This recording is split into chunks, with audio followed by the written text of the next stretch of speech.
La délivrance d'agréments aux professionnels en évaluation environnementale et sociale est d'une utilité incontestable pour ces derniers. Cette utilité a suscité l'organisation d'un after-work de l'environnement initié par l'Agence béninoise pour l'environnement ABE.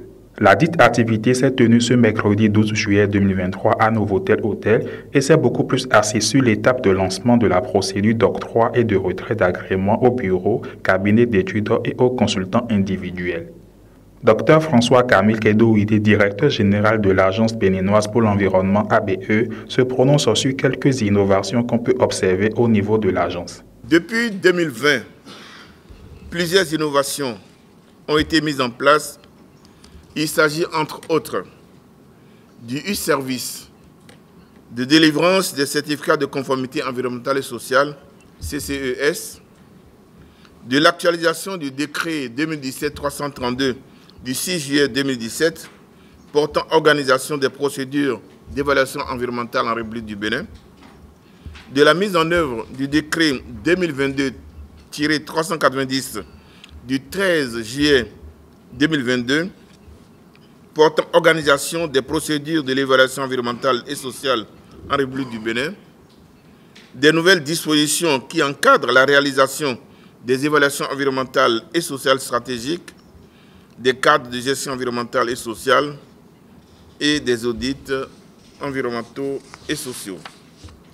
De l'actualisation en cours des différents guides de réalisation de l'étude d'impact environnemental et social, actualisation qui va connaître son achèvement au mois de septembre prochain, et très prochainement la publication systématique des rapports d'études d'impact environnemental sur le site web de l'Agence béninoise pour l'environnement. Mesdames et messieurs, ces différentes innovations appellent plus de rigueur dans la réalisation des études et la qualité des rapports devant aboutir à l'obtention du certificat de conformité environnementale et sociale et autres visas de faisabilité. Le manque de réglementation pour encadrer les consultants, les bureaux d'études et cabinets d'études est à la base de nombreuses déviances observées dans la conduite des différentes procédures d'évaluation environnementale et sociale.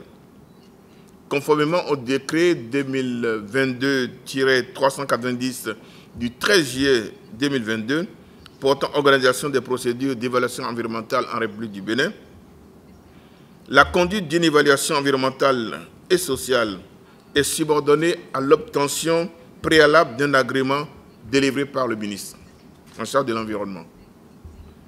L'arrêté 02-520-DC-DC-SGM-DGABE-DES-SA du 30 novembre 2022 fixant les conditions d'attribution, de renouvellement, de suspension, de retrait d'agrément des professionnels en évaluation environnementale et sociale a été pris par le ministre du Cadre de vie et des Transports chargé du développement durable. Hermione Amonpo, dans sa position, donne les détails nécessaires par rapport au dossier pour l'obtention de l'agrément et les conditions de retrait de celui-ci. Un cabinet qui a l'agrément ne peut pas prêter son agrément à un autre cabinet. C'est lui qui est le détenteur de l'agrément, c'est lui le représentant de l'agrément. Donc, en ce qui concerne les conditions de suspension ou de retrait, c'est une décision qui est prononcée par le ministre après avis motivé de l'agence. Pourquoi l'avis motivé de l'agence? C'est l'agence qui est en contact direct avec les différentes productions des différents cabinets, bureaux d'études et consultants individuels. Nous avons par la suite la suspension. Pour la suspension, elle est prononcée en cas de manquement aux obligations professionnelles. Les rapports de l'UES qui sont soumis à validation peuvent être acceptés ou retournés pour complément d'information. Avec cet aspect, vous êtes prié de prendre en considération la bonne qualité des rapports qui sont déposés. Les rapports déposés à la va-vite ou avec beaucoup de recommandations entraîneront forcément des retours, des rejets.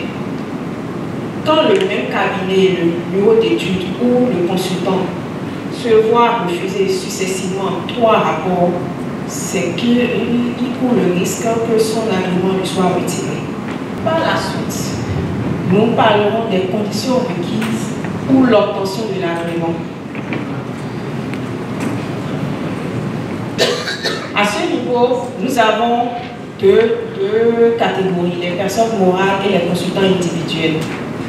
En ce qui concerne les personnes morales, les conditions requises sont être une structure légalement constituée, disposer d'un numéro IFU, d'un registre de commerce et de crédit immobilier, d'un numéro de sécurité sociale et être à jour vis-à-vis du fisc.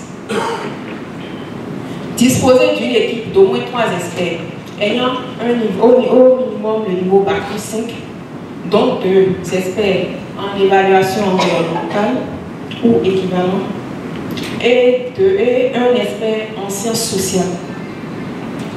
Les 3 experts doivent avoir chacun au minimum 3 années d'expérience pertinente en évaluation environnementale et sociale et justifier ces 3 années par au moins 3 attestations de bonne fin des études. L'autre point, c'est que la personne morale doit avoir un siège localisé sur le territoire national.